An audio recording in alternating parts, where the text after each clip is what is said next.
किसी ने बड़े कमाल की बात कही है कि जेब खाली हो फिर भी मना करते नहीं देखा, मैंने पापा से अमीर इंसान नहीं देखा।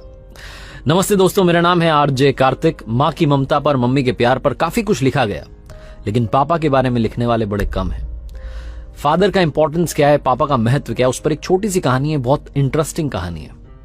एक लड़का जो इंजीनियरिंग की तैयारी कर रहा था, उसे उसके फादर हमेशा कहा करते थे कि बेटा फोकस करो, पढ़ाई करो, इंजीनियरिंग की तैयारी करो, बड़ा इंजीनियर बनो। लेकिन उस लड़के की सिर्फ एक विश थी, उसे बाइक चाहिए थी। वो अक्सर अपने फादर से कहता था, मेरे दोस्तों के पास में गाड़ी है, गाड़ी से कोचिंग आते हैं, मैं पैदल पैदल जाता हूँ, क्या चल रहा है पापा। बहुत बार वो अपने फादर से डिबेट करता था, बहस करता था। एक दिन उसके फादर ने उसको काफी कुछ सुना दिया, डांट दिया कि तुम्हें पता नहीं है कैसे मैं घर चला रहा हूँ, ये वो। लड़के का दिमाग ठनक गया। होता है ना आजकल यंगस्टर को बड़ी जल्दी गुस्सा आया, तो उसे लगा कि पापा कुछ तो भी बोलते रहते। उसने डिसाइड कर लिया कि वो आज ही ये घर छोड़ करके चला जाएगा, इस फैमिली में रहना नहीं उसको, गलत लोगों के साथ में रहने लग गया। पता नहीं क्या उसके दिमाग में चल रहा था। उसके फादर बाहर गए थे मार्केट, मम्मी भी साथ में गई हुई थी। लड़का अकेला था, उसके दिमाग में सब चल रहा था। उसने डिसाइड किया बाहर चलते हैं, छोड़ देते हैं।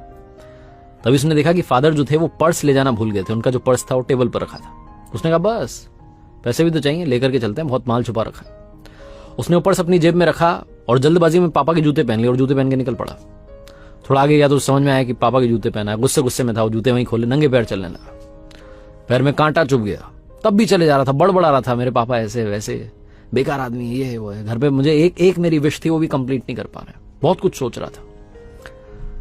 उसके पैर में से खून बहने लगा, उससे दर्द होने लगा, तो उसने सोचा थोड़ा आराम कर लेते हैं सड़क किनारे। थोड़ा सा रुका तो उसे याद आया कि पर्स भी तो लेकर आया है, पर्स में माल होगा, अस्पताल जाकर के चेक करा लेते हैं हॉस्पिटल में, और पैर ठीक कराते हैं, उसके बाद में जो पैसा है इसको उड़ाते हैं। वो ये सब सोच रहा था। अस्पताल जाने से पहले उसे लगा कि एक बार पर्स देख तो लें, इसमें पैसा कितना है। तो उसने वो पर्स खोल करके देखा तो चौंक गया। अंदर सिर्फ 100 की नोट रखी थी।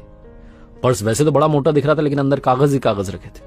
उसे फिर से गुस्सा आने लगा कि मेरे पापा क्या कर रहे हैं, बिल्कुल गरीब हैं क्या, 100 की नोट रख रखी है बस। फिर उसे लगा इतने सारे कागज हैं, देखता हूं क्या कागज है। पहला कागज निकाला तो पर्ची थी उधारी की। उसके फादर ने उनके दोस्त से 40,000 रुपए उधार लिए थे लैपटॉप खरीदने के लिए। वो लैपटॉप जो 1 साल पहले से लड़का जिद कर रहा था, पापा दिलाओ पापा दिलाओ। बड़ी मुश्किल से पैसे जुगाड़ करके उसे लैपटॉप दिलाया था, वो भी उधार वाले पैसे थे। वो पैसे चुकाने हैं, इस बात की पर्ची थी। उसको धीरे धीरे रियलाइज होने लगा, उसको समझ में आने लगा कि लाइफ क्या है। बाकी की पर्चियां देखने लगा, सारी पर्चियां जिम्मेदारी की थी। किसी में बिल था, लाइट का बिल था, कोई टेलीफोन का बिल था, ये था वो था, राशन का। वो देखता जा रहा था कितना खर्चा हो रहा है हमारे घर में, और मेरे पिताजी सब संभाल रहे हैं। धीरे धीरे जो उसका गुस्सा था वो शांत होने लग रहा था, और फाइनली उसके हाथ में एक ऐसी पर्ची आई जो उधारी की पर्ची नहीं थी,